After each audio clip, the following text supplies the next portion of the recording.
Mike Oram. Oh no, we know Mike Oram very well now, don't we? Because I've spoken about him many times before. I've interviewed him on HPANWO TV back at Probe, and of course he was at the communications conference in Liverpool.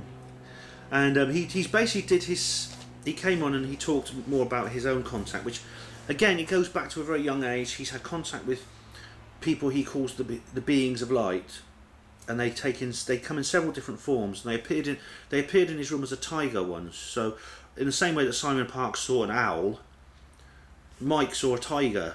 And you know, ETs do appear in animal form sometimes. They seem to be consummate shapeshifters.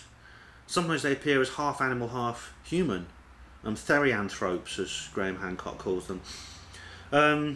But he had a remarkable encounter in 1970 at Warminster, because this was at the height of the so-called Warminster thing, which is a major UFO and paranormal flap in Warminster, where, if you remember, I went to the Warminster Conference in 2010, and it is a remarkable place. There's still UFOs get sighted there quite a lot, but the flap is finished. But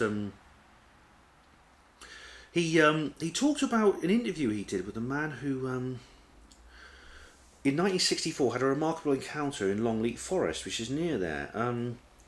He spoke to this creature was giving him information and warnings. Not Mike, this guy called George. And George was harassed by men in black, which is very, very unusual, because men in black were not part of popular culture in those days. We've seen other, Mike Templeton, who took the photo of his daughter somewhere in Cumbria, and there was this alien standing behind him in the photo. He was also harassed by men in black, which is unusual. I think the most interesting thing was that George was shown symbols. Now, a lot of people get shown symbols. Mike was shown symbols too. Mary Rodwell's clients get shown symbols, and including some of the symbols you see that George was shown, that she wrote down, almost like a strange language script, were also seen by Simon Parkes, like a kind of back to front question mark with a line instead of a dot. And I don't know if anyone else made that connection who was watching this. I hope so, because it'd be very, very interesting to see. Captain Robert Salas. Now, I don't know if I've spoken about this before. Captain Robert Salas was a US Air Force officer who was in charge of missile launching at a missile launching base in Montana, and Maelstrom Air Force Base it was called, where basically he had his finger on the button to start nuclear war if the Russians attacked, he's a very interesting guy, and he's not to be confused with Michael Salla, the Australian exopolitics guy. Okay, it's Robert Salas. Well, Robert Salas has done lectures and spoken about how he saw a UFO over the gates of the base, and how it shut down all his missiles, so they couldn't be launched. It's this guy, Captain Robert Salas. He saw symbols too. So we have like 3 different people seeing very similar symbols. In some cases, the same symbols. So the extraterrestrials are actually communicating with these 3 people in the same way. Right, Dr. Young Hai Chi. Now he's a guy from South Korea, and now he was very, very interesting. It's very interesting in that I do congratulate him for getting involved in this subject, but I think he has quite a lot to learn about the subject. He's not quite got all the information he needs yet, I think. For instance, he explained how alien abduction is sort of a phenomenon of the late 20th century. It began with the Hills case and things like that, and since then lots and lots of other people have been abducted, and it's gone on and on and on. Well, you see, I don't think that's true. I think that there's a reason to believe that the modern abduction phenomenon as we know it today is simply the more publicised version, and a version put into a modern context of something that is perennial and has always been a part of the human experience. As I've said before, I mean, if you read medieval and ancient descriptions of being spirited away by the fairies or goblins and trolls, you realise that the people, if you take away the cultural context and the cultural terminology and the periodic terminology and language, I think you realise that these people are basically experiencing the same thing. These, regardless of when it happens, whether it's fairies or trolls, or whether it's aliens, the bare facts of the case are the same. They experience the same kind of thing: missing time, sexual abuse, medical examination, things like that. Sometimes being shown, given information, even sometimes spiritual teachings, things like that.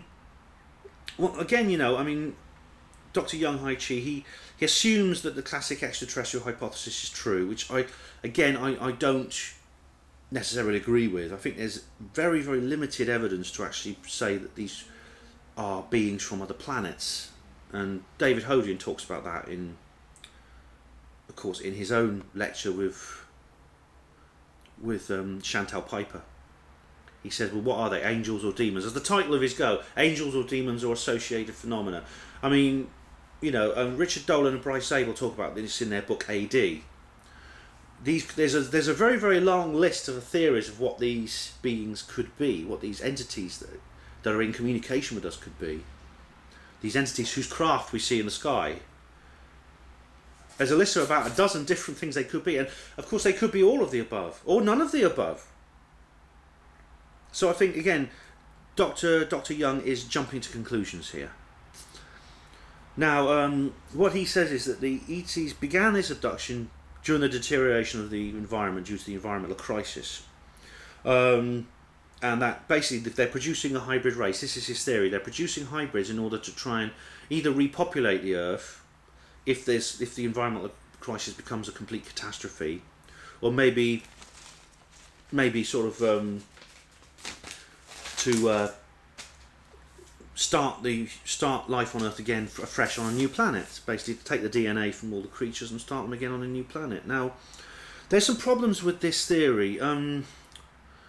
Not least because when he was talking about the environmental crisis, he concentrated solely on climate change, the theory of man-made climate change. Now, there's this is a big subject, and I've spoken about it before, and again, look at the other things I've written on HPANWO, and I've spoken about on HPANWO TV.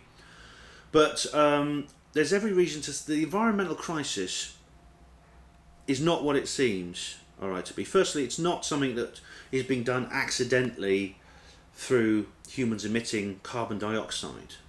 Firstly, carbon dioxide is a perfectly harmless natural gas. It has no effect on climate at all.